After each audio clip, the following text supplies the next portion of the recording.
کہ کل قیامت کے دن ایک عورت 4 مردوں کو جہنم میں لے جائے گی۔ عرض کیا گیا وہ کیسے؟ فرمایا ایک عورت کو حکم ہوگا جہنم کا تو وہ عرض کرے گی مالک میرے باپ کو بلایا جائے۔ باپ کو بلایا جائے گا، یا اللہ یہ میرا باپ ہے، میں اس کی بیٹی، میری تربیت کا جوہر اس کے ہاتھ میں تھا، آج جن بدکاریوں اور گناہوں کے سبب جہنم میں جا رہی ہوں اس کا ذمہ دار یہ ہے۔ وہ باپ جس نے اپنے بیٹی کو سب کچھ دیا، اپنی اولاد کی تعلیم کے لیے اپنے پلاٹ بیچ دیے، جائیدادیں فروخت کر دی، نہیں دیا تو دین نہیں دیا، کل قیامت کے دن وہ اللہ کے حضور کیا جواب دے گا؟ ارشاد ہوگا اسے بھی پکڑو، اس کے باپ کو بھی پکڑو اور جہنم میں لے جاؤ۔ عرض کرے گی نہیں مالک میرے بھائی کو بلایا جائے۔ بھائی کو بلایا جائے گا، مالک یہ میرا بھائی ہے، میں اس کی غیرت تھی، میں جن راہوں پہ چل کر کے تیرے عتاب اور تیرے قہر و غضب کی حقدار بنی اس کا ذمہ دار یہ ہے۔ اگر یہ مجھے روکتا، اپنی آبرو کی حفاظت کرتا، اپنی ناموس کا پہرا دیتا تو میں ان راستوں کی مسافر کیسے بنتی؟ میری خرابی کا ذمہ دار یہ ہے۔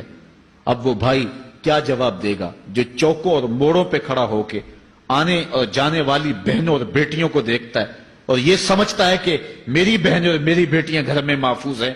وہ قیامت کے دن کیا جواب دے گا؟ ارشاد ہوگا اسے بھی پکڑو، اس کے باپ کو بھی پکڑو، بھائی کو بھی پکڑو، جہنم میں لے جاؤ۔ عرض کرے گی نہیں مالک میرے شوہر کو بھی بلایا جائے۔ بلایا جائے گا، مالک یہ میرا شوہر ہے اور میں اس کی بیوی، میری تربیت کا جوہر ماں باپ کے بعد اس کے ہاتھ میں تھا اور اس کے پاس طلاق کی دھمکی ایسی چیز تھی، مجھے جو چاہتا منواتا اور جس انداز میں ڈھالنا چاہتا مجھے ڈھال لیتا، لیکن اس نے مجھے کبھی راہ حق کی طرف نہیں بلایا تھا۔ وہ شوہر کیا جواب دے گا جو خود اپنے دوستوں کو چائے پہ بلا کے اور اپنی بیوی کو سامنے برہنہ منہ بٹھا کے بعد میں اس کے حسن کی داد مانگتا ہو، بتاؤ بھابی کیسی ہے؟ تو وہ کیا جواب دے گا قیامت کے دن؟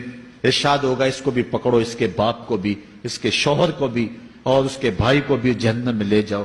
عرض کرے گی نہیں مالک میرے بیٹے کو بھی بلایا جائے۔ بیٹے کو بلایا جائے گا، مالک یہ میرا بیٹا ہے، میں اس کی ماں ہوں، میرے سینے میں اس کے لیے تڑپتی ہوئی ممتا تو نے رکھی تھی، یہ روٹھ جاتا تو زندگی اجاڑ ہو جاتی، جو بھی چاہتا ضد کر کے منوا لیتا، مجھے کسی کے گھر کے برتن بھی مانجنے پڑے تو میں نے اس سے بھی گریز نہیں کیا، اس کی ہر فرمائش کو پورا کیا، اپنا زیور بیچ کے اس کی تعلیم مکمل کروائی۔ اگر یہ ضد کرتا کہ امی آپ نماز نہیں پڑھتی، میں آپ کے ہاتھ کا کھانا نہیں کھاؤں گا، امی آپ یہ عمل کیوں کرتی ہیں، یہ شریعت میں جائز نہیں ہے، تو میں جو ہے وہ کھانا نہیں کھاؤں گا، تو کیا میری ممتا مجبور نہ ہو جاتی؟ اس نے ساری زندگی کیا مجھے اس کے بارے میں کوئی کہا تھا، نیکی کی طرف بلایا تھا، بدی سے روکا تھا؟ جس بیٹے نے اپنی ماں سے ہر ضد پوری کروائی ہو تو اس نے صرف دین کے بارے میں کوئی ضد نہیں کی ہے، تو وہ کل قیامت کے دن کیا جواب ہوگا؟ ارشاد ہوگا اسے بھی پکڑو، اس کے باپ کو بھی پکڑو، اس کے خاوند کو بھی پکڑو، بھائی کو بھی پکڑو، بیٹے کو بھی پکڑو اور 5 کو گھسیٹ کے جہنم میں لے جاؤ۔ فرمایا ایک عورت 4 مردوں کو قیامت کے دن جہنم